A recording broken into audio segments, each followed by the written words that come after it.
You're listening to the Better 2 podcast with DM Needham.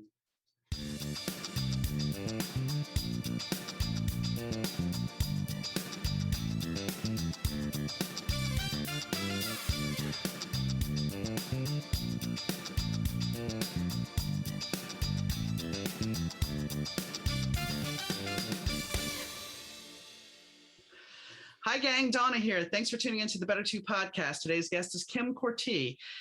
We had a very interesting conversation about how to manage your emotions, because sometimes we get wrapped up and we are not cautious. We get wrapped up in the fear. And she talks to us about how to move past that fear level and to proceed with caution, and how caution actually will allow us to move forward in life. So I hope you enjoy the show.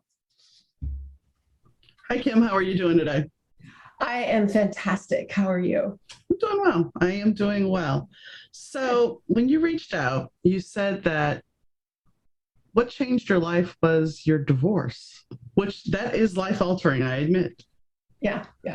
So how did this completely flip your world upside down? It was the final life quake, I guess, that really changed me. I had had an alcoholic mother and some things that have happened, when I was a kid. My mom died just before I met my ex-husband. And I thought he was the one, right? He was the one to save me. He really loved me. This was it. I was going to be happy with this man, and he was going to make me happy.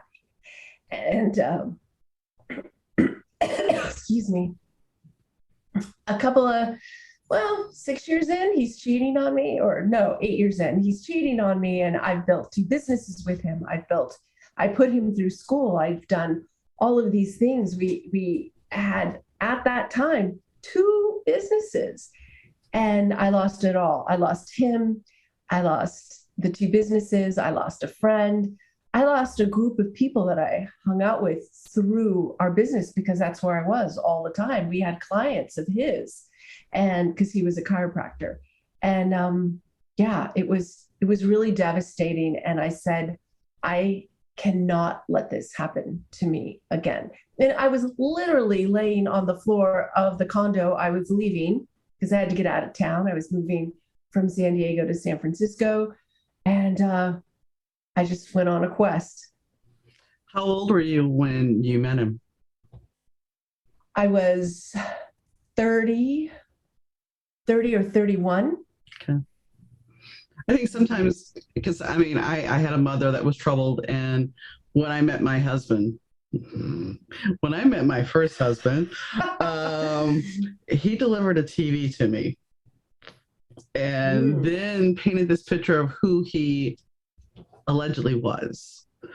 And I think, when you have a troubled mother and a troubled childhood, the first person that really you're attracted to, as far as when you're kind of still going through that, but making your adult decisions, you listen to what they say.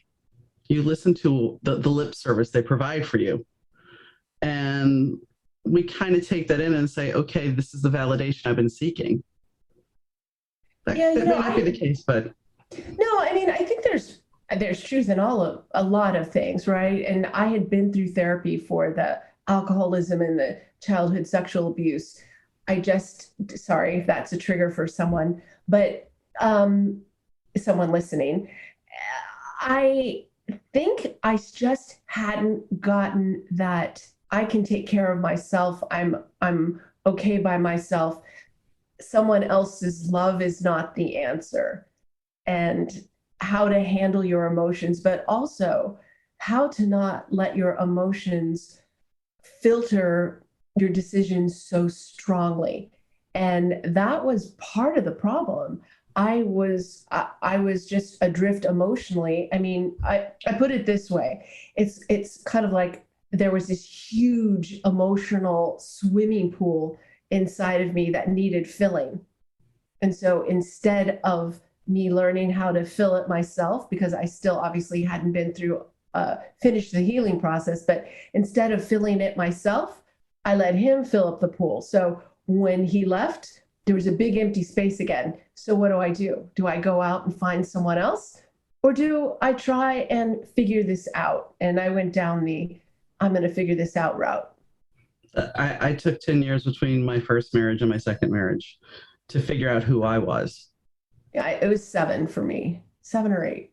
I'm trying to remember, something like But that. but but there's a good propensity for a lot of people to, I don't want to say jump from relationship to relationship. I mean, some people have been known to be in a relationship still and jump to another. So Oh, it takes a lot of courage to step back and say, you know what, while it'd be nice to go date and everything, and I'm not saying I didn't date, I did date occasionally, but I wasn't looking for the relationship. And I think that takes a lot more courage because you have to face your demons and you're healing yourself. yeah. I dated a guy, I called him the monkey because he would have, if you imagine like a monkey on with ropes between trees before, and the women are trees, it's like he made sure that he was swinging a little bit before he left and decided which tree. And You've described my father. You described my dad. That's the best way I can say it, at least from the kid's perspective, because he dropped me off and we're over by one lady's house, and then see him a couple times, and then we're over at another person's house, and now he's dating him or her, and it's like, okay, so next. yeah, yeah, yeah, and it's an easy way to not feel, right? Mm-hmm. To let other feelings in that you think are real. Like, and then I go back and I look. One of the worst and best exercises that I ever took part in was what was my fault in the divorce? Like, where in the decision making process of choosing him to as my life partner, where did I make a mistake? And when you can go back, and it's so easy to say you cheated on me, but also I chose him. Mm-hmm. So where did I go wrong? And it's a part of even my business background. When I had a project, I used to implement technology, and if I had something that didn't go right or there was problems, how do you fix it? You look at where the problems lie. You don't blame the client, you don't blame employees. You look and see, is there something wrong in this process? Is there something we can do better next time? And that's how I approach life. And it's a very powerful but difficult exercise to do. Well, it's an important exercise because so many people will sit there and blame the other party, whether it be a relationship or whatever. A simple car accident. I because I did work in insurance and I have talked about this. There was the very first claim I ever had as an adjuster. It was in Minnesota, and the guy had snow in the back window, and it was a parking lot, and he backed into somebody, and he swears up and down he is not at fault. How do you figure they had the right of way? Not my fault. And we do that a lot in life. It's much easier to blame somebody else than to own ourselves, isn't it? Whether Go Well, ahead. Definitely tell that there was some sound issue here because we actually had to disconnect and then come back to record the rest of the podcast.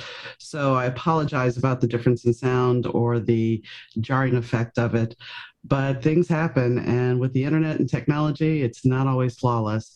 So I hope you enjoy the rest of the show. Was a whole nother interference coming through. you know what? I've heard that on more than one occasion, and nothing changes in the room. So Mm. there has to be something that this mic is picking up, and I turn down the gain. The pattern hasn't changed. It It's must very be, strange. it has to be some RF interference somewhere. And we used to have that at the radio station because at the one station I worked at, the tower was right next door to the studio. So they had to shield everything with RF, RF protection. Otherwise, you would hear, if you actually listen to our playback tapes, you could still hear a slight hum. Hmm. So anyway, back to where we were. I had said about the accident, and you said something about people not taking responsibility about it being easy. So we should probably point out that we had some microphone Yes. troubles, and I've switched to my earbuds, which is why that pesky attractive unattractive headphone is not on my head anymore. um, Anyhow, I don't know if it's unattractive, but um, the idea of we don't want to feel bad about ourselves. It's not like we run towards like what doesn't feel good. And a part of our makeup and who we are and how our brain functions is predictive. We predict everything that we experience in life is a prediction by our brain. Even what we see is a prediction by our brain. And we predict on a continual basis, not only the brain is, not only what our body needs, but what it's experiencing. And so when it comes to what we are going to experience, people often predict something is going to be way worse or way better than it ever really is.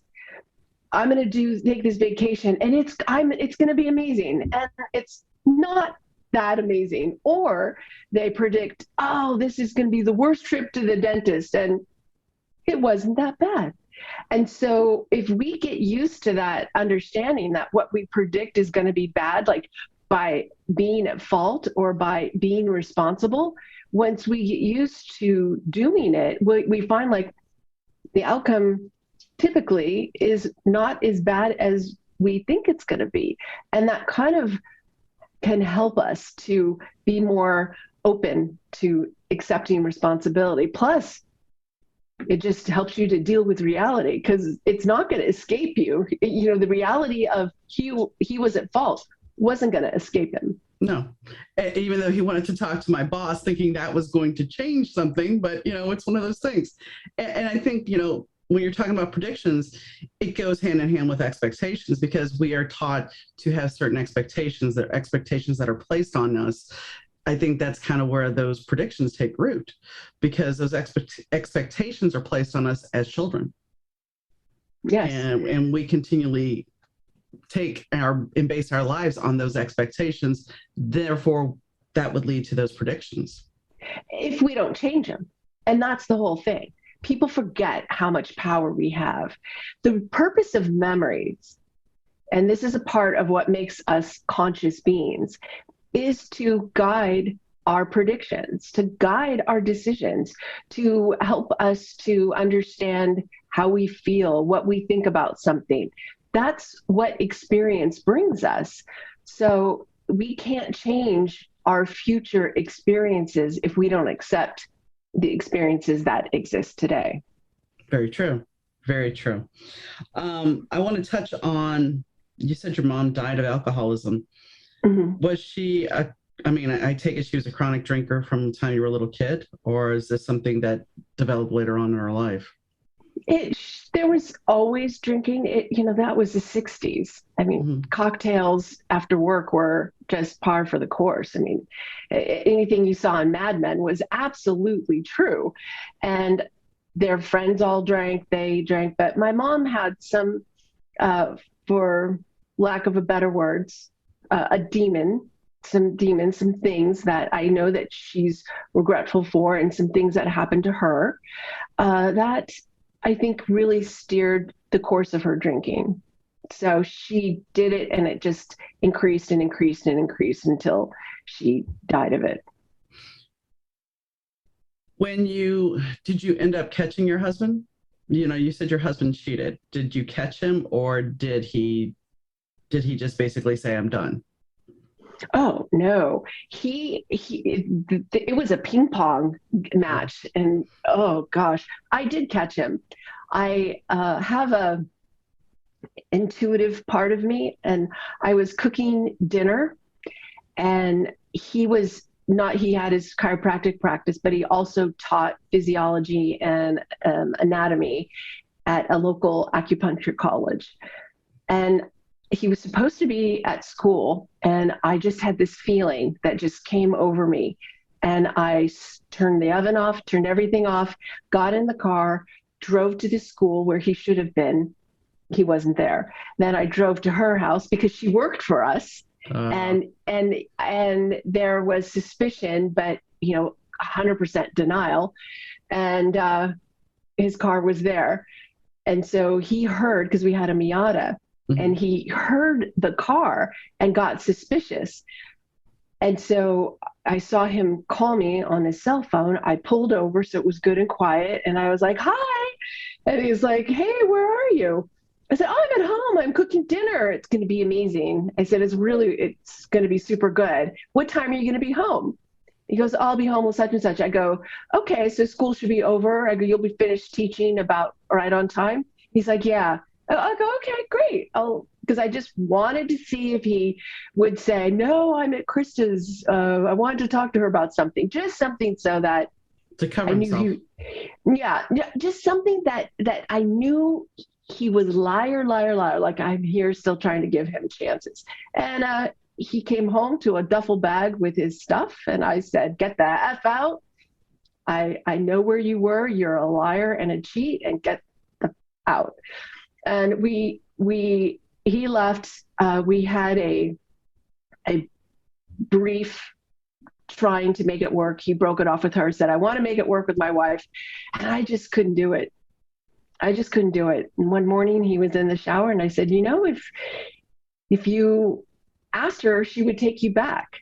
And that was it. He went back because he was weak. He wasn't going to do what it took to make us work. And while I loved his family, like his parents were like my parents, loved them to death and stayed in their lives until they both passed. But I couldn't do it.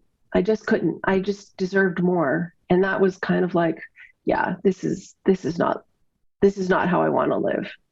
You're fortunate that you get to stay in his parents' life. I mean, that's the one thing about divorce that people don't really consider. It's like you're not just divorcing that person.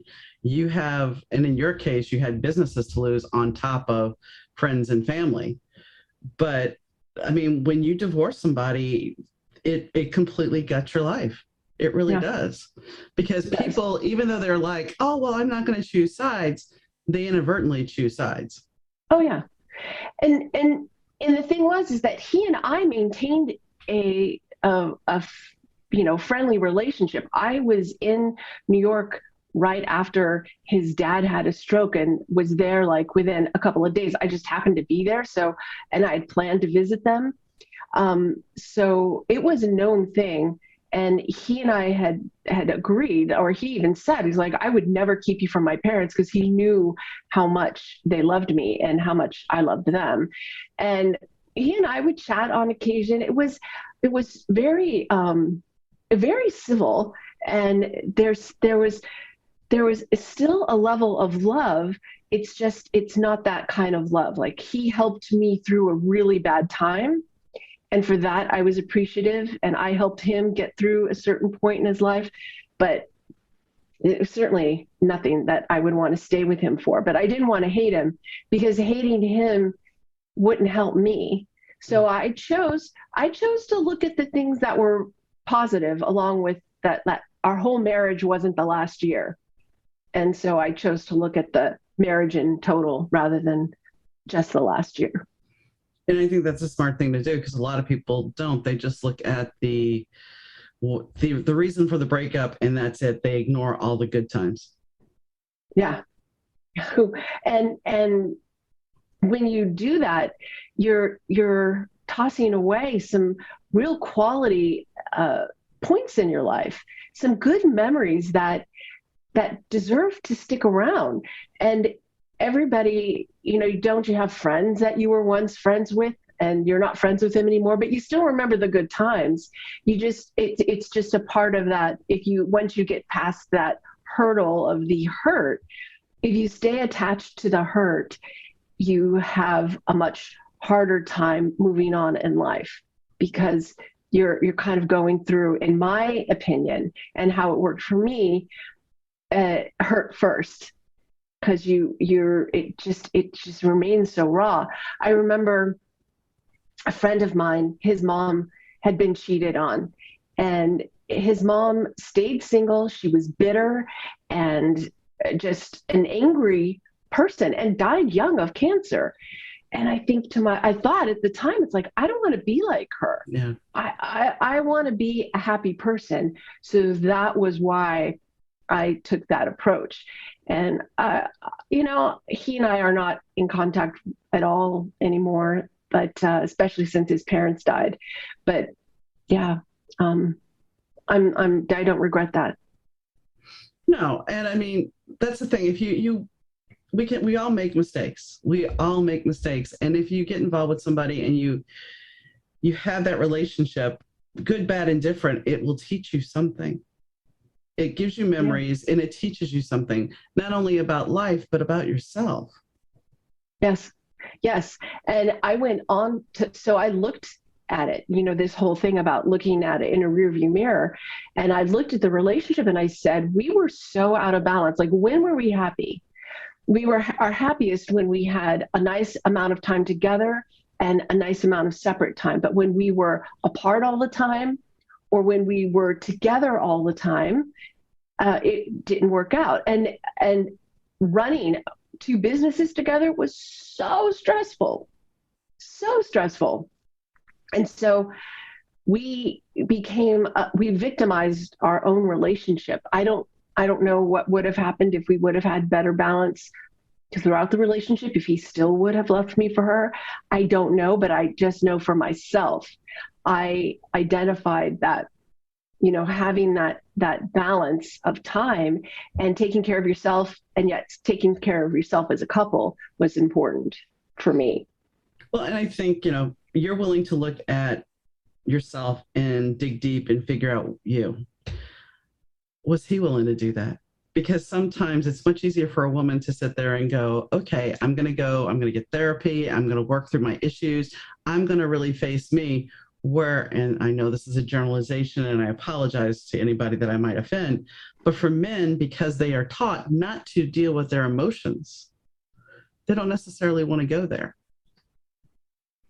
Well, and this is why I do the work I do, because there's stigmas around feeling your feelings if you're a man, or if you, even as a woman, to being overly invested in your feelings. Because just like there's people who, and men and women, who ignore their emotions, there are men and women who are overly invested in their emotions and they think that they're a fact. So if I feel this, then it has to be true. And it isn't necessarily that way. So the either extreme, and believing them to be true or ignoring them, can cause havoc. And I was on one end. Well, no, I guess I was a little bit more in the middle. But he definitely said to me, he's like, I don't want to, and I don't. Who the person who he is with now, she will just take him however he is. She would never make him work on himself, whereas I would have, in order for us to work. And I don't think that was a path he wanted to travel. And I don't think he travels it today. He's had his own troubles, and I would never talk about them out loud to anybody, but he's definitely had his own troubles. And it's a path I think you can say leads back to ignoring your feelings. Well, I can go back to when my parents split. Yes, I acted out. So I was about 9 years old. My mom put me in therapy. My mom went to therapy with me, and the therapist says we need to bring her dad in. My dad refused. Yeah. It didn't matter if it was going to be to help me. He refused, because that meant he'd have to face something. And after he lost his second wife in Katrina, he was drinking a lot, and he still refused to go to therapy. Still refused. And it was interesting because he said something the other day in a text to me a couple of weeks ago, and it was something tantamount to how I chalked it up was, tell me you're an alcoholic without telling me you're an alcoholic. Because it was about how he would have more money to have retired had he not been out drinking every night. And it was kind of like, okay, tell me you're an alcoholic without telling me you're an alcoholic. And granted, he was a functioning alcoholic and he would never own it. And he doesn't drink now. And he didn't drink when I was little, except for a beer occasionally. So he had the ability to stop. He just enjoyed he enjoyed the escape from his feelings. Yes, yes. And there can be a lot of problems from that. And there's not just on a personal relationship, but even on a global basis or in an organization, when you ignore the emotional culture, or when you ignore the actual facts as they exist. Like, I had snow on my rear window, which caused this accident. It's called willful blindness. Mm-hmm. And willful blindness is has caused a lot of troubles. And there's a book written by Margaret Heffernan, and she talks about the example of this woman who was a female doctor who was discredited. This was after World War II. And, she wasn't taken as seriously, but she had a lot of evidence that x-rays were causing deaths of newborns and stillborn children, because back in the day, they used to x-ray your foot before you had a shoe fitting. They x-rayed pregnant women. They x-rayed everyone. And she's like, this is why all of these children are dying.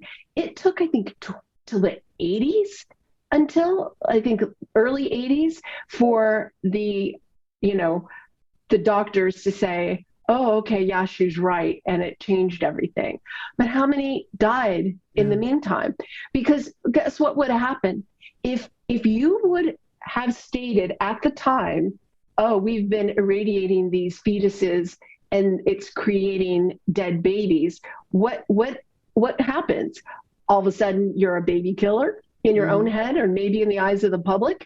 You also could be subject to lawsuits. I don't know how big they were back then, but this avoidance of seeing reality just created a bigger mess. And so this is what can happen in our own lives when we avoid the realities by avoiding emotions. Well, and that being said, you can take that to a corporate setting, because I remember when I was a supervisor and one of our offices was so inundated with claims that they gave them to us. So we are now working much harder. The adjusters have a lot more on their desk, and some morale drops. And then the output drops. And then, oh, we're going to give you a pizza party. While you're working, we'll buy you dinner. Okay, so then your employee retention goes down. And we're seeing this now playing out after the pandemic, because so many people are like, I'm not going back to that toxic stuff. Yeah. Mm-hmm. And that's what we're talking about, is the emotional culture. Sig Barsade, and I think it's Barsade and O'Neill, they wrote an article in 2015 in Harvard Business Review about the emotional culture, and it's different from the cognitive culture. And so when you've got actions, or when you ignore the emotional culture, it's going to create issues. And people don't really ask, right? Like, what do you need? They're afraid to hear, potentially afraid to hear, oh, this is what we need from you. And so once again, that power of predicting that people are going to need something that I can't or don't want to give, without just stopping to listen to see if what you're predicting is really true. I mean, I could go on and on about emotions and emotion culture within organizations, but the healthiest organizations usually are the ones that are looking at the emotional culture and trying to make it work. And you can't make everything work for everybody, but boy, don't you like an organization that tries? Yeah. Yeah. And I mean, that's the thing. When I worked in insurance initially, we had that family feel to the company. We were a team, we were a unit, and things are more cohesive when you have that going. When you're saying about people asking about how, what is there anything you need? It's as simple as, hi, how are you? Oh, I'm fine. And you're not digging any deeper. And I had a woman talking about grief on here. And the reason I bring this up is because with grief, nobody knows how to handle you. Nobody knows how to talk to you or communicate because they don't know. And I guess the same could be said when you're going through a divorce. It's like, how do they navigate what they want to say to you without stepping on toes? And the fact is, so they don't say anything. They kind of withdraw because I don't know what to say to you. I don't know how to communicate with you because I'm not in touch with your experience. Right. And this is because, and I, part of what I do is teach emotional granularity, and that is being able to identify and label your emotions with distinction, but also having a breadth of definitions. The dictionary is full of words, and emotion words are in the thousands, I'm sure. I know I've seen several hundred, but the point of all that is that the difference between empathy, which is when you recreate that feeling, and that idea that I can empathize with you because you had an alcoholic parent and because I have one. Now, let's say you lost a child. I've never lost a child. I have zero ability to have true empathy because I can't recreate that feeling within myself, but I can have compassion. And so when people are told, oh, you need to have empathy, oh man, do I? Or could I just have compassion for someone or sympathy and feel for them instead of with them? That's and true. when it's a big difference, right? Mm-hmm. And something that, I had talked to somebody recently and they were talking about how our language, as opposed to other countries, we actually own our feelings too much. It's like in other cultures, you would have somebody basically saying, I feel sorry, or I feel worried. Where here, we're like, I'm worried. We're owning it. We're taking onus of those emotions and bringing, I'm angry. So it's like the emotion has to become us because of the way we're wording it. We're giving it power. Right. I am versus I feel. Mm-hmm. And it's who we are versus a fluid state. You're right. And so how do you wrote a book called The Perfect Heart, Creating and Maintaining Love and Life Balance. So you obviously have gotten a handle on the fluid state as opposed to the owning state. That was the beginning, right, of my journey. And this book was written initially like in 2008, 2009. I redid it in 2013. And this started me on this path. This helped me to look at how I feel and to watch how my thoughts influence how I feel. And now what I was just talking about is this definition, how we define something. When you want to communicate to someone and say, you're in a grocery store, go get me that cereal. Like, okay, well, what cereal is that? Mm-hmm. There's how many kinds of cereal? Do you want corn? Do you want rice? Do you want bran? And so think about that versus if you said, I want you to get checks with, I don't know, I don't even eat cereal. So I don't even know why I picked that topic. The more specificity that you give someone, the better they are able to understand and. Oh no. Now we've completely froze.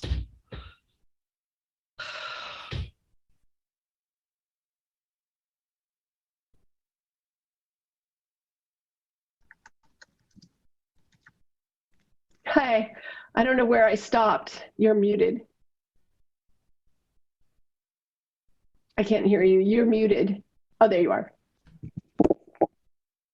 You were talking about you don't know why you picked cereal, and then my internet dropped. So there we go.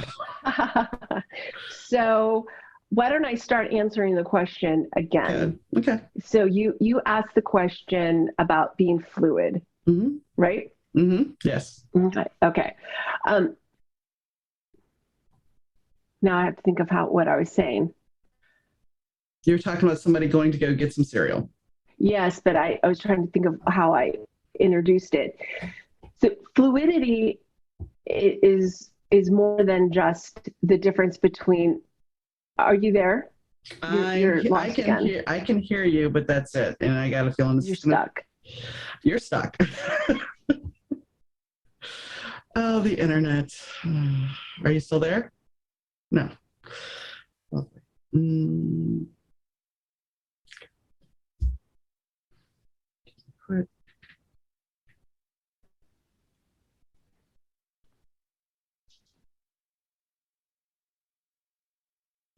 You're frozen. I'm frozen. I just came back and now I'm gone again. This is getting old. Can you hear me? No. Can you hear me? Now I can hear you. Okay. Hopefully, I switched to my hotspot. Hopefully that works. Hopefully. It's the wind. I'm telling you, we're having like 60-mile-an-hour gusts. Where are you? I'm in Harvard, outside of Chicago, about 80 miles. Yeah, so. You guys are known for wind.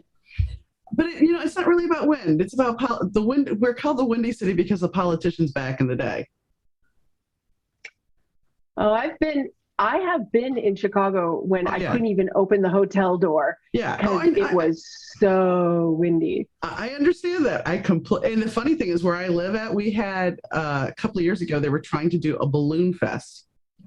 It's like, do you realize the wind we have here? Are you crazy? Yeah, that's nuts. Yeah. So I guess let's try this again. Let's try again. All right. So when it comes to fluidity, it's not just about knowing the difference between I am and I feel. It's also about being able to understand and identify how you feel at the time, so that you can move through the emotion. This is what I was talking about earlier with emotional granularity, being able to define how you feel and what your emotion is with more specificity.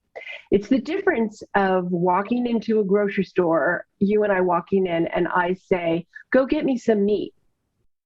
You would be like, well, do you want chicken? You want beef? You want pork? You want lamb? Or, do you want it ground? Do you want this?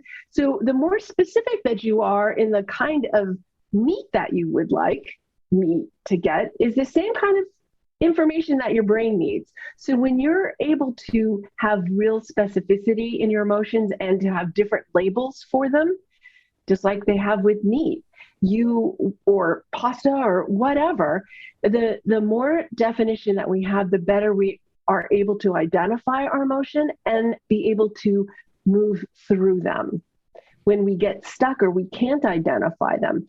A lot of people think that everybody has an emotion and they know their emotion, or they often use the same labels. I'm sad, I'm this, I'm that. And they don't really go into too much more than that. But they don't also realize that you can have an emotional response, which is a physiological reaction.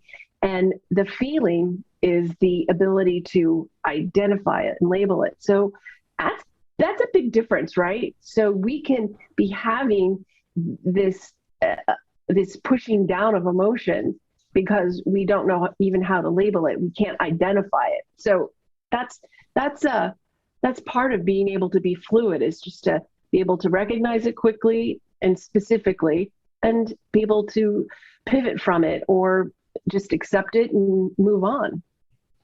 So I have a question for you about fear, because fear is an emotion that will stop you in your tracks. So how do you get people that are stuck? Because I'm sure as you were on the floor, before your big move, I'm sure there was some fear there. So to be fair, I had a skill set that I knew. I was moving up to San Francisco. I used to live in San Francisco Bay Area. I'd been born there. And so fear wasn't the thing. It was the loneliness that was getting me. It was I'm doing this by myself. I'm leaving my home, like all of those lonely change of life I wasn't afraid of the change. I just didn't want to do it. I liked my life there, and I eventually came back. But you brought up a good word, and if I could just go a little bit further with it. I was meditating, and it was like an angel just spoke to me and said, move away from fear and towards caution. If you think about fear, I remember standing on the edge of the Grand Canyon and just being panicked, right? Like I'm going to fall off, which of course I wasn't. There was this stuff. But so that's fear. Caution is when you move towards something slowly and you're careful about it. Fear is a red light. Caution is yellow, meaning you move through it. So fear is a necessary thing if there's an imminent danger. I like to talk about this example of I call it the Care Bear because my sister Carrie was afraid of everything. And I said, look, what if we were camping and we put our food up? Would you stay awake all night wondering if a bear was going to come in the campground? If you have done all the precautions and you hear something in the night, you know the difference between a lightness on a twig or a heavy foot on a twig. Like, so until you see the bear in the campground, you shouldn't be afraid, but you should maybe act with caution. And so many of us just go right to fear and don't embrace caution. And that caution allows us to move forward to investigate our prediction, right? Right. And to not necessarily believe it. Fear is predictive. We are predicting an outcome unless it's really, really obvious, like someone's got a bear in their campground. Otherwise, you're predicting an outcome. So get better at it by just saying, "Oh, I need to be cautious, not fearful." I don't think we're taught to be cautious. I think we're taught that you need to be fearful. And I mean, exactly. And when you look at today's media, you look at the news, you're not selling caution, you're selling fear. You're selling fear for ratings. And that it just drums everybody up because then you're sitting there constantly going, well, what if I go out and what if this happens? Well, what if you do go out and what if nothing? So we're back to the prediction thing. So yes. I mean, when people will recognize that you can't live your life based in fear, things might start to shift a little bit. One of the things that the World Economic Forum is predicting as the skill for, I think, 2025 or 2024 is the ability to have good decision-making skills, to have critical thinking. Critical thinking is really not taught. No. Caution develops critical thinking. Fear doesn't. Fear hands over the power to other people. It allows people who are promoting fear, who are selling fear, to have the power. If we're cautious and say, well, is that true? What would it look like if it was true? What would it look like if it wasn't true? And then you start to say, oh, okay, and come to a point of cautiously moving forward into whatever direction that you take. News is terrible. I don't even watch it anymore. I'll be honest. It's so slanted. In fact, I remember back in '89 when we had the huge earthquake, all they did was show the fires in San Francisco. And I had people calling me saying, San Francisco's on fire. No, one very small area, the marina, is on fire. That's it. Everybody else, and the bridge collapsed, obviously. But those are two things. And the area is so populated with maybe homes that are hurt, but nothing like what you would see on the news. And we need to hold the news accountable, and we need to hold ourselves accountable to say, it's up to me. I can't just believe everything that's presented. I mean, we've had snowstorms up here, and my dad's called from New Orleans and said, "Are you okay?" I've called down there and said, "Okay, I seen some weather." I mean, it does that. It immediately gives you this whole intensified feeling of fear. And when you look at it, when you go back to look at Facebook, oh, I've been marked safe from really. So you can mark yourself safe from whatever event is going on. Well, and I think in some ways, That's because good, you don't but know, it's good. But I see what you're saying. The point that I'm trying to make in this whole thing is that if I do anything in my life, but help people to examine how they feel with a little bit more criticality and distinction, and to move away from fear towards caution, which is what gives you more power for sure, and to understand how we work. I mean, people, just think about the word mental health. It makes you think it's all in your brain, it's all in your mind. Mental health isn't just in your brain, it's your whole body. mm-hmm. It's a emotions are a full body experience. So guess what? And to manage your emotions takes a look at your full body. Yeah, because I mean, it can ultimately affect your heart. It can affect your muscles. It can affect your whole physical body can be affected by it. Your emotions, just a thought of fear, can take your body into the quote unquote fight or flight state, the elevated cortisol. Now, how high that gets, probably not the same as you saw a beer, but you're still bringing your body into that state. That's the power of the mind. So your body is impacted tremendously, but also your body is sending signals that can take you out of it. Your heart, for instance, when you take your body and slow it down just by breathing in and out for longer, so just say in for 4, out for 6, it slows down the heart. And the heart then slows down the rest of the body. And so that's not your mind, that's your heart. Mm-hmm. And so these are things people just don't even realize, the amazing, wonderful body that we have. Well, and I mean, I'm gonna totally agree with what you said, because when I got a call from the hospital, my husband had passed in the car. When I got a call from the hospital, he was still alive at this point, but he was on life support. They called to talk to me, and I remember them telling me that his brainstem activity, all he had was brainstem activity. And I remember standing up here in my loft, and I remember going into the panic and thinking to myself, you can't do that. You cannot do that, because you're not going to help him. You're only going to hurt yourself. So don't go into a panic. I was able to control it. But here's where I'm going to agree with you. So after all is said and done and he does pass, I go see our primary care doctor, who is a lady. And she says to me, she says, do you realize the anxiety and stress you've been under for the last 5-6 years? Do you? And I'm like, no. But the truth of the matter is, I was, because I knew he was terminally ill. So I was constantly, whether I realized it or not, living in the back of my head going, is this the day? And especially that last 9 months, we were told, well, he's on borrowed time.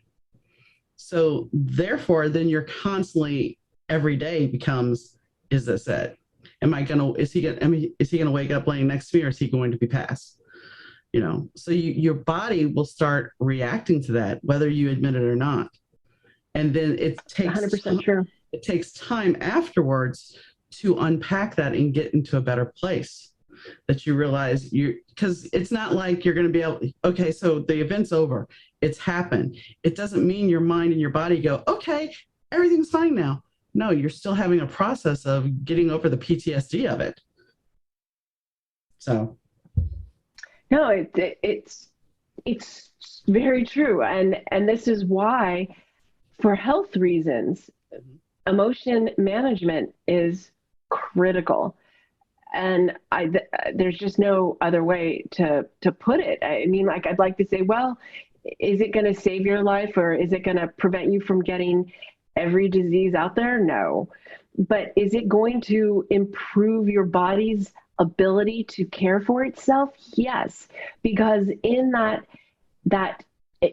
excited state, in that high cortisol moment, your body is anticipating that it needs this energy for a fight or flight event. Like your brain doesn't know; it just knows like it needs to send out cortisol, right? So if you get in that mode for an extended period of time, like you were, it just says, "Hey, we've been on a consistently ongoing basis sending out lots of cortisol. So let's just do it. It's kind of like a renewal, an auto renew." And until the brain gets enough signals that say, "Oh, we don't need an auto renewal for this cortisol release," it's going to keep doing it, even when you're in relaxed state. That's I'm just pointing out, that's where you were at. You were on automatic release. So it takes a while, like you were saying, for the body to go, "Oh, wait, we don't need to keep releasing it." Right. And I mean, you could, without checking for cortisol levels, it shows up as inflammation markers in your blood. Yep. And people, you know, the doctors don't say anything about it. They'll just like, "Oh, it's just inflammation, not a big deal." Well, it is a big deal because inflammation falls into your muscles and then your muscles are constantly tight.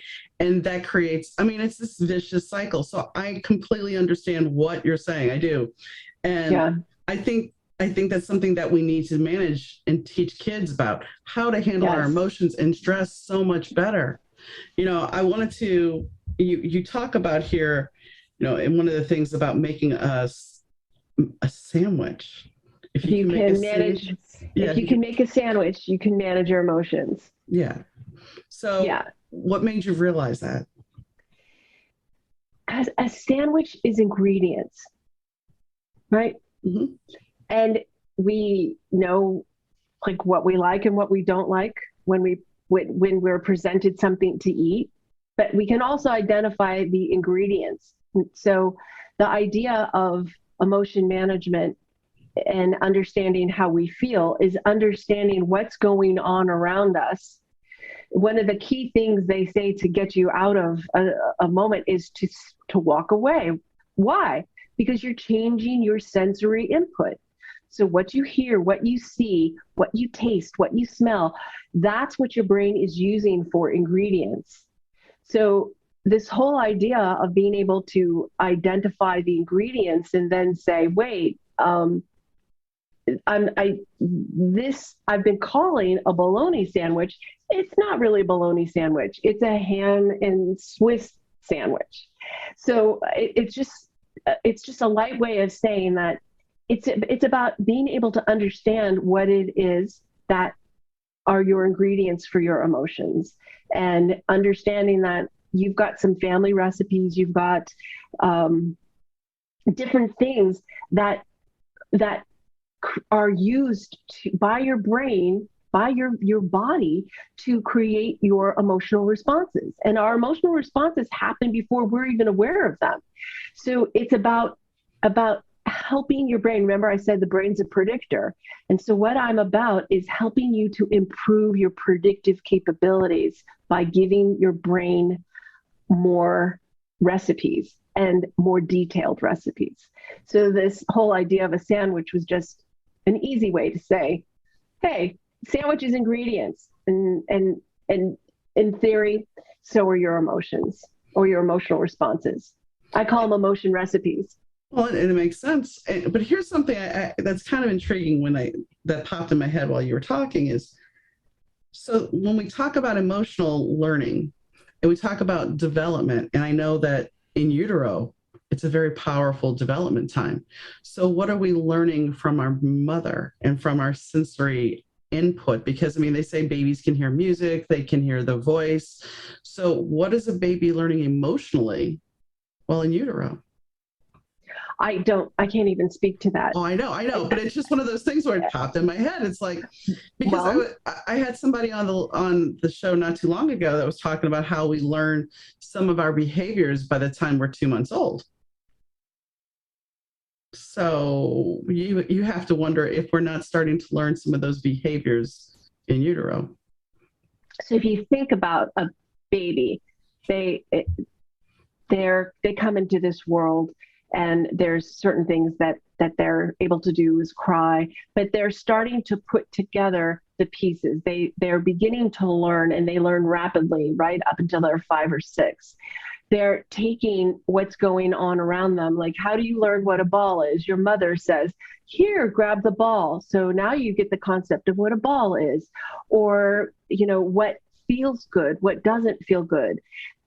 And, and this is all a part of how we learn. I don't know how much, and I'll tell you what else I am still trying to get my grasp on, which is epigenetics, but how much of our gene plays a role, because genes can be turned on and off.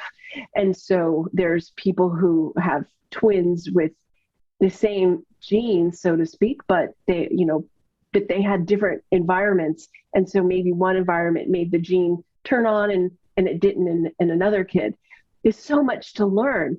But what we do know is that we have neurons that as a small baby start forming these neuronal pathways, these things that are the formation of what we have learned and how we store them. And when we sleep at night, we know about that's when most of our memories are stored.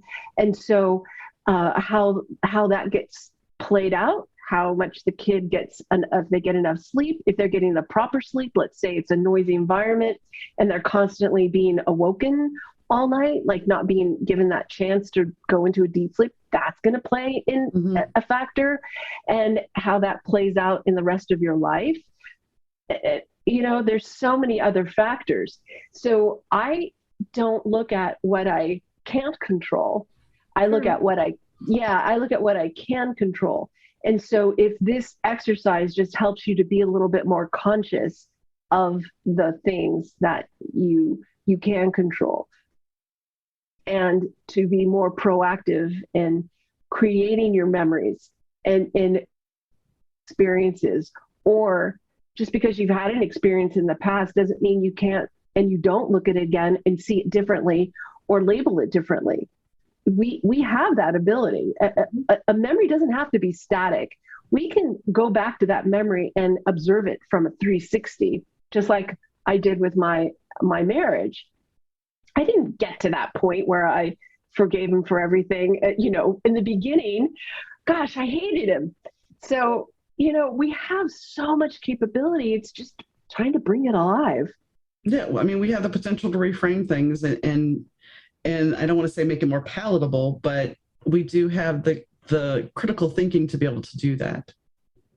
And I didn't mean to put you on the spot about the in utero thing. That was something that popped in my head, because you also have to look at, and I've talked about this before on the shows, because you also have to look at your parents and the generational emotional traumas that we've had, because your mom, like you said, she had her own demons she was dealing with.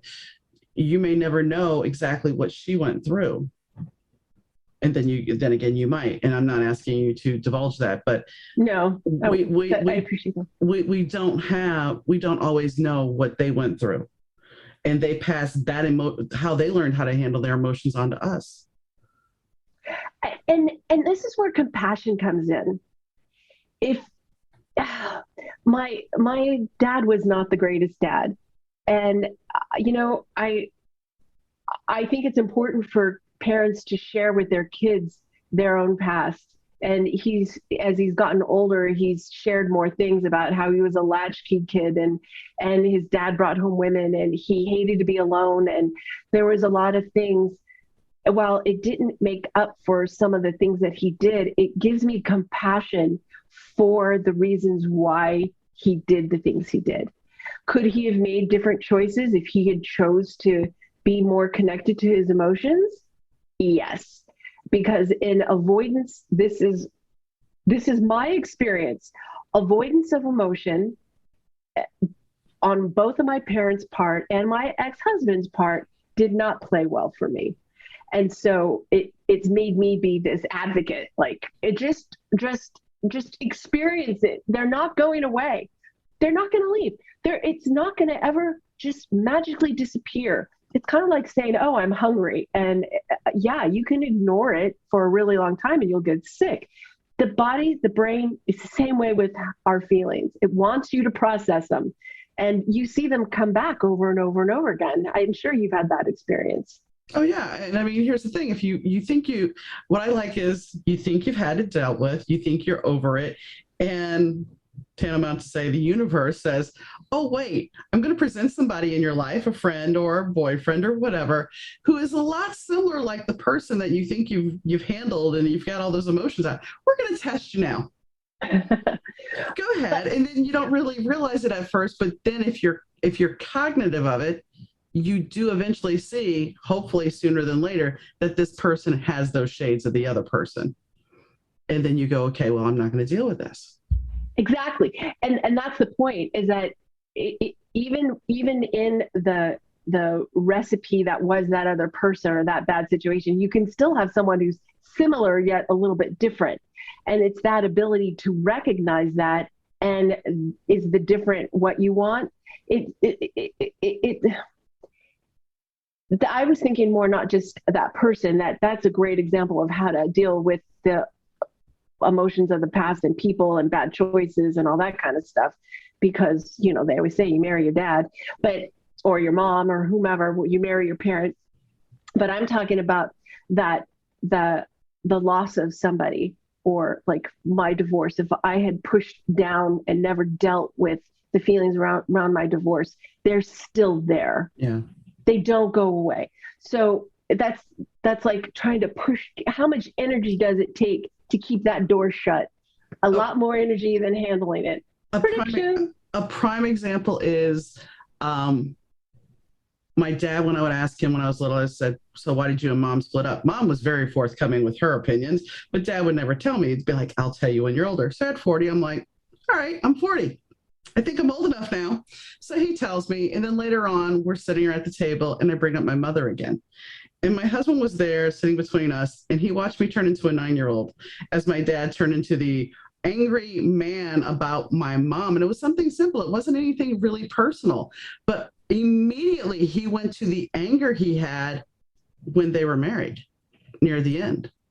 And it was just like, and yes, I went right back to where I was in that point. So I thought I had dealt with a lot of that stuff, but obviously I hadn't at the time. But he does not. I mean, if I bring up my mother to this day, his anger will come. Have you ever heard of hyperthymesia? No. So hyperthymesia is a condition where we have all of our experiences somewhere in our brain. People with hyperthymesia, they remember every detail. Like, we remember bits and pieces. They know every detail. They can tell you on what day, who was there, what the weather was like, kind of Sheldon-esque, but they also have the memories associated with it. So I like to think of, with the Freud's Brainberg, the iceberg. And then I think a lot of the stuff we think we've dealt with is more like up here. And there's little bits of neuronal wiring that go whoosh and come right up from our watery depths. And yeah, I don't think we ever fully get through everything, but we can do our darndest, right? And I have a bad propensity. I've had friends that I'm like, do you remember this? And they're like, no. And I can sit there and lay out details to them, and they're like, well, I don't remember. And because it was more impactful for you. Right. And it's like, for me, it's like, I remember these things, and I can go back and specifically say things, and they don't remember. And it's just like, okay, I know I didn't live this by myself. But yeah. like hyperthymesia is different because it'll just come out of nowhere. You should look it up. It's a pretty interesting condition, and and I think they call it ASAM too, but it's hyperthymesia. It's the exact opposite of amnesia. You forget everything. They can't forget anything. Anything is pretty broad. How do I say that? That's a curse. I mean, it's a blessing and a curse all the same time. Well, as long as the memory's good. If it's bad, then what I read about is you can get stuck in it, and they'll get lost in their memories because it's almost like watching a movie versus where we get bits and pieces. They'll get like the whole scene. Well, Interesting. speaking of memory is, when my dad did reveal his truth about his version of what happened, I had this whole butterfly effect thing because then my memory had to be skewed to fit his narrative into that. And then it took about, so then I get the anger from my mom, that I'm angry at my mom from my dad. And then about 6 months later, I sat there and I thought about it. It's like, there's some truth in both sides here. They both painted the narrative to fit their needs. So there's some truth in their middle ground, and that's where you have to be. You can't be angry at her. You can't be angry at him. There's some truth in the middle ground. And accept it and move on. Yeah. Yeah. And I always ask, like, what is truth? Mm-hmm. We, in my whole investigation, or I'm taking a course on consciousness, and we are different from AI because we have perception of who we are. Like we wonder, who am I? We are able to look and see something, and for instance, your jacket is red. Someone else, will say, oh yeah, it's red, but exactly what that red looks like for you or for me, I don't know. Right. So we each live in our own perception of what our world is. And it's a fascinating thing when you really think about it. So truth in your mother's memory and in her perception of the event, and the father and your father and his perception of the same event, just like a car accident. Mm-hmm. Somewhere there's truth, but I don't know where truth ever really lies. I don't think there is truth, to be honest with you. No, and this ties back to, you said something about AI, and the thing I've been seeing a lot in ads on Facebook and Instagram is subscribe to this AI and it can write your blog post, it can write your internet content. And I'm just like, okay, so we're going to take this to a whole different level then, because you're taking emotion out of it. And then one of them said that this bot has searched the internet, like 91% of the internet, so it can give you the content you need. And I'm just like, so we're just going to farm out information and it doesn't matter how it is. It's just going to be artificial. I played with those bots and it didn't represent me. So if you just want to have like a 1 or 2 word phrase and have it rephrased a certain way, and you can pick a few phrases that, which one you like, going to back to who you are, you can do that. But I was thinking to myself, wow, this doesn't, like, you could never have it write an article. It would be just generic. It's not going to be you. That's why I've never done well with social media managers. I don't subscribe to anything to me that is generic, and they have to write something that is extremely generic. But they can't truly get the essence of me that I'm trying to communicate. No. And I mean, a great example is when I worked at my first insurance job, they decided that we were going to try this new software program for left turn accidents.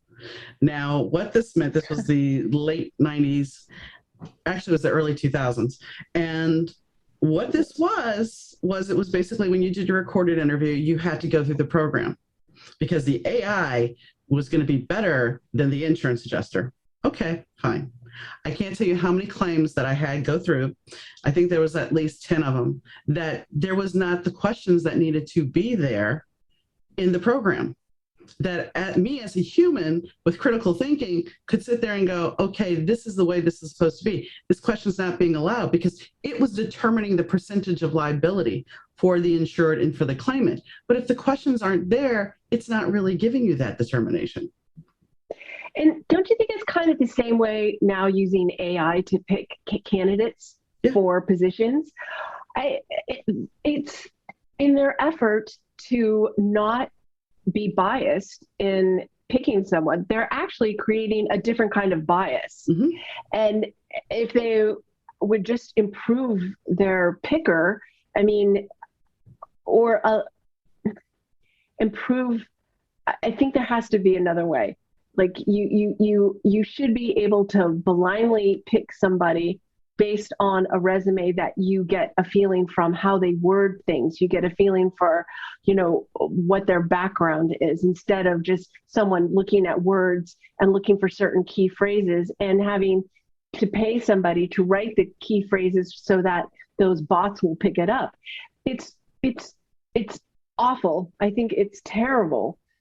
Well, I don't like it. I have said many times, like, if you took a candidate and the candidate, instead of spending all that money on political ads, if they took that money and actually helped people, helped the poor, helped do things in the town that they're trying to run, or don't you think the word of mouth, especially with social media, don't you think the word of mouth would trump any money they would spend on political ads?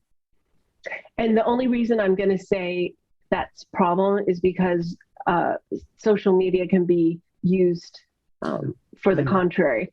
I know. It was so funny. Do you watch The Voice?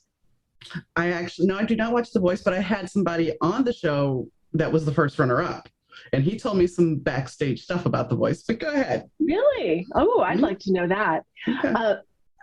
The thing is that this trio, excuse me, this trio won The Voice, and people went on. It was announced on Twitter, and so I just thought, I'm going to look at, like, what are the responses. And there were people who felt this one little girl, she was 14 years old, she should have won. This other thought the one who was in second place should have won, and all of these opinions about it. People have a different taste in music, right? So it's how the quote unquote votes come around. Yeah. And I use that quote unquote because I don't believe. But anyway, the responses were so ugly. Mm-hmm. Not instead of, this is not my taste in music, but congratulations to this trio whose father is critically ill. Instead, there are just lots of ugly, ugly things. And I thought, I'm going to get some like super ugly, ugly face. And I am just going to like put that face as a response to everybody who writes something ugly. And I thought I would be on social media all day long because people say such ugly things. And I thought that would be an interesting thing to do. Just tag people ugly, like just have a bot with a hashtag ugly. Well, see how many millions of responses or comments that I have to put in SM. Social media would be awry with me. They'd hate me. You make a good point, because here's the funny thing about this. We claim to be such a woke culture now. We claim that we are going to do injustice, and we're but yet we have ageism out the wazoo. We have sexism out the wazoo. We have there's racism again, and then there's, yes, I don't like what you said. I don't like the song you sang, so I'm going to say it's bad. There was an author who posted about a review on Goodreads. Somebody gave her a 1-star review. Not because they read the book, because they didn't read the book. They just didn't like the genre it was in. Yeah. It's a big word, right? Yeah. I has become one of the biggest. In fact, the dictionary, they announced the word of the year. I think that the word of the year should be I, because people are so focused on I, what I'm not getting, how I am abused or misused. I didn't get my person, so everything else is wrong. If it's not going my way, it's not right. And it doesn't make any. I don't know how we got here. I mean, I guess the keyboard has given us this undeniable power. I mean, we can sit here and say whatever we want, but then you got to look back at how many people have acted out for no real reason. Just because they wanted to get their 15 minutes of fame. And they get. Mm-hmm. If you look the fact that people who are on social media, the term influencer, there's a lot of people who were never thought to be famous, like, and that are now because they get moments of fame and they capitalize on it. So they have to just amp it up higher and harder every single time. And how do you finally step back from that? You're at a certain level. When do you say enough is enough? And there's another word that besides influencer, thought leader. We have to have a thought leader to lead our thoughts. Why? I mean, I have had people that are like, I'm a thought leader. It's like, yeah, okay. What exactly? Isn't that kind of like a cult leader? Yeah. Yeah. I mean, it's like, no, I get it though. I mean, that's the thing that you have to question. If someone is sitting there saying a thought leader, it is another term of cult leader. And yes, I said it. I will own that statement. It's true. You said it. But if you don't want to own it, I'll own it. It is true. No, because I can own it. You are sitting there saying that I am going to lead your thoughts. Well, that's what a cult leader does.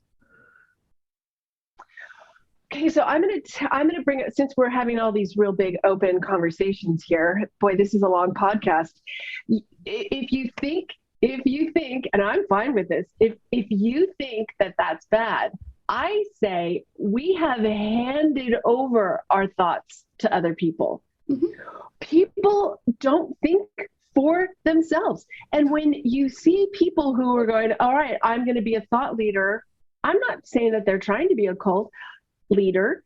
I'm saying that people are handing over themselves to other people. They have no self-identity. So they find their identity in other people instead of saying, this is me or this isn't me, or I want to learn more about this because I want to see like where, if it resonates with me, if I can make another connection in my head with this, like, I want this information, not to like, yes, like I'm going to bow down to, all of these people that they end up making so influential in their lives, not critically thinking that, oh, well, the opposite of this isn't good. And whether it's Brene Brown or Simon Sinek or Tony Robbins, major thought leaders, right? Mm-hmm.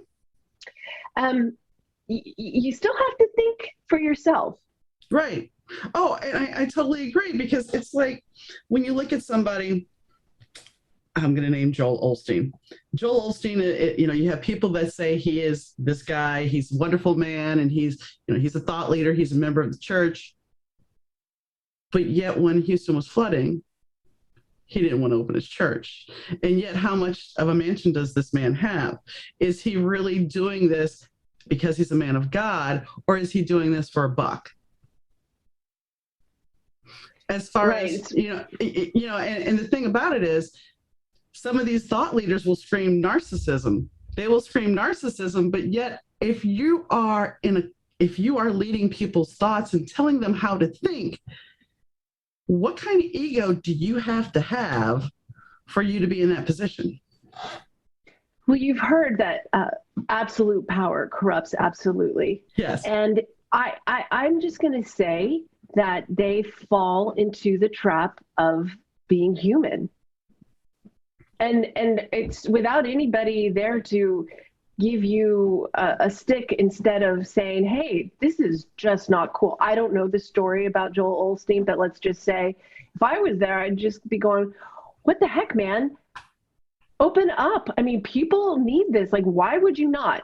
And hear him out. Or the people who, like, for instance, I'll tell you my pet peeve, Tony Robbins getting into vitamin sales. It's like, and I think he's into Bitcoin and all this other stuff. And I can't say for sure on that, but I just remembered hearing something other that it had nothing to do with his core, who he is. So when you start stepping away from that, I think you kind of start to lose some credibility when you don't walk your walk and you walk who you are. And maybe your time is done and you've made a ton of money, so maybe it's over. And I think that that's where the human trap comes in, because we get addicted to the money or the fame or the attention or the whatever it is. Like, you need to do something, and so you're just looking for another fix. And I just honestly feel that a lot of people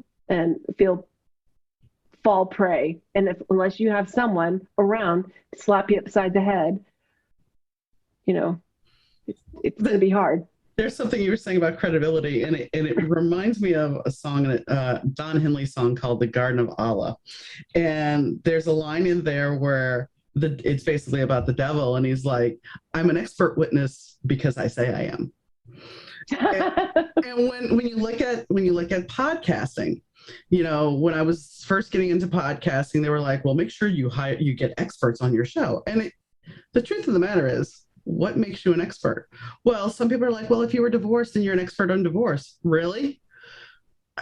I'm an expert on my divorce. Yeah, exactly. Oh, I am a major expert on my divorce. But you understand what I'm saying? It's like, there's a credibility question about, that's why it's like, I bring people on the show, I talk to them, I know what they've done, but it's like, I'm not going to sit here and claim that anybody's an expert. I'm not asking for your degree. I'm not asking. But when you're following thought leaders or influencers, are you really knowing their background? Are you just going, oh, well, that sounds right, let me do this? Isn't that what happened with Jim Jones? Jim Jones? Yeah. There's a few out there. And we're not calling any of those people Jim Jonesers, but no. We're pointing out the need, and you're reinforcing what I'm trying to help people develop, is that ability to think more critically. And there's a process that I've seen and I use that works really well for me, but we have to be able to, in my opinion, if we are able to connect to how we feel, because how we feel has been said by many a neuroscience expert is the filter for how we think and behave.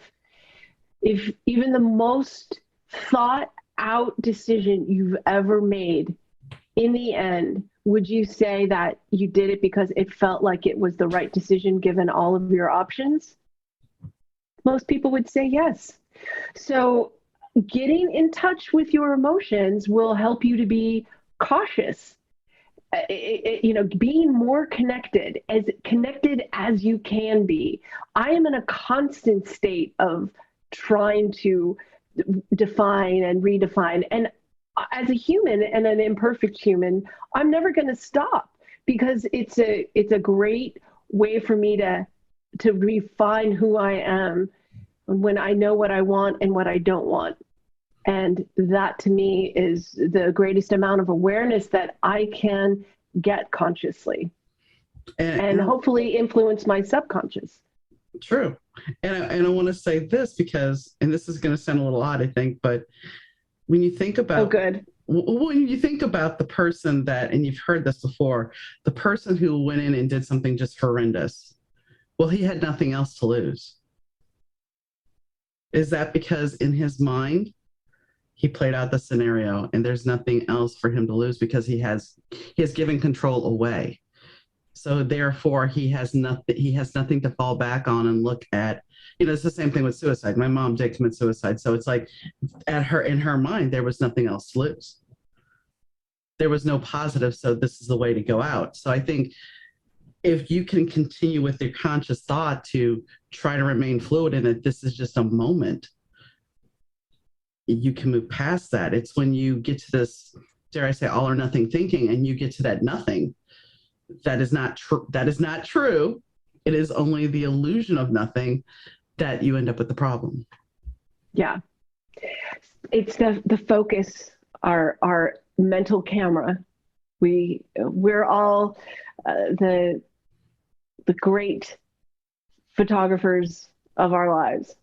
Mm-hmm. And it's what we focus on, right? Yeah. So if I want to focus on everything that's bad, guess what I'm going to see? You're going to see everything that's bad. Have you ever looked for a new car and you said, oh, I think I want a Tesla. And then all of a sudden, I say Tesla because I think it's a beautiful car. And so all of a sudden, that's all you see out in the road. Oh, there's a Tesla. Oh, there's a Tesla. Oh, there's a Tesla. Because your mind has now been told, oh, okay, we're looking at Teslas. So here, Kim, here's a Tesla. There's a Tesla. There's a Tesla. I'm just saying, it's a pretty cool thing. We have this brain. We just don't use it always as much as we could. And when I talk to people about manifesting, it's like, you can sit here and say, I want an Escalade. Okay, that's fine and dandy, but you better make sure that you say, what kind of Escalade? It goes back to your cereal and your meat, because if you're sitting there saying, I want an Escalade, okay, guess what? I got you a 2007 Escalade that's got some major front end damage. Is that what you wanted? Yeah. You got your Escalade, you better be a little specific. And it's the same thing. I mean, you may want a Tesla, but if you don't have the one in your mind about what you want, it's even better when you can visualize what you want and focus on that. Specifically. Yes. In specificity. Yes. Yeah. I could talk to you all day long, because this topic is an endless topic, right?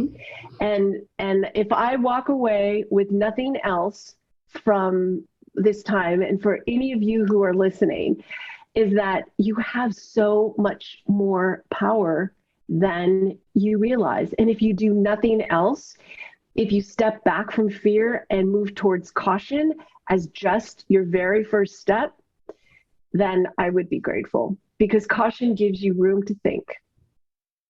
And on that note, I think that's the perfect way to wrap this up. So I thank you for your time, Kim. I thank you. You're wonderful. I appreciate this opportunity. Thanks. So the conversation with Kim, it took a couple of different turns, and turns that I don't think either one of us were expecting, but it's something that I have thought about quite a bit. Thought leaders, that has been, something of interest for me, because what qualifies somebody to be a thought leader?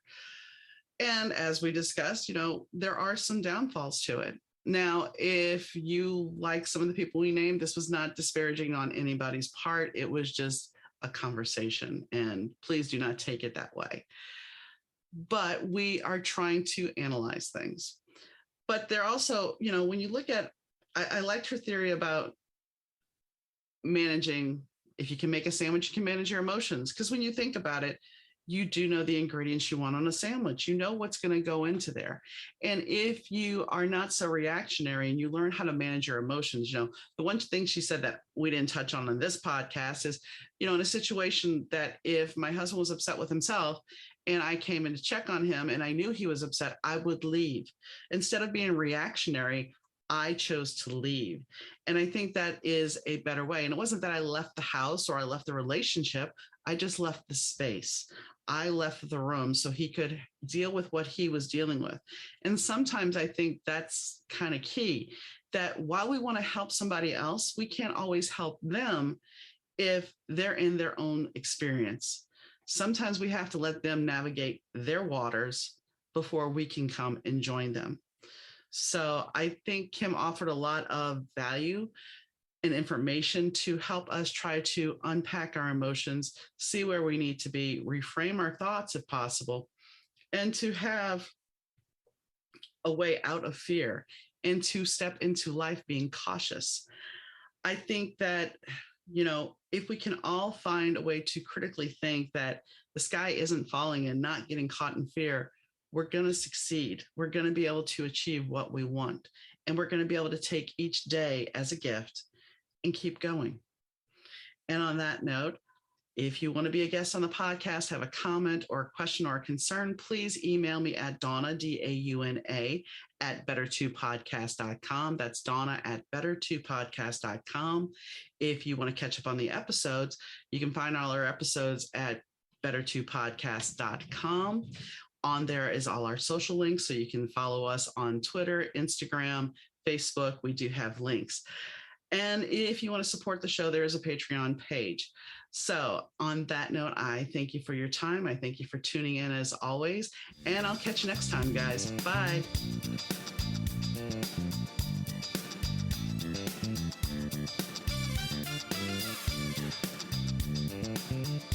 Audio production done by Rich Zai of Third Ear Audio.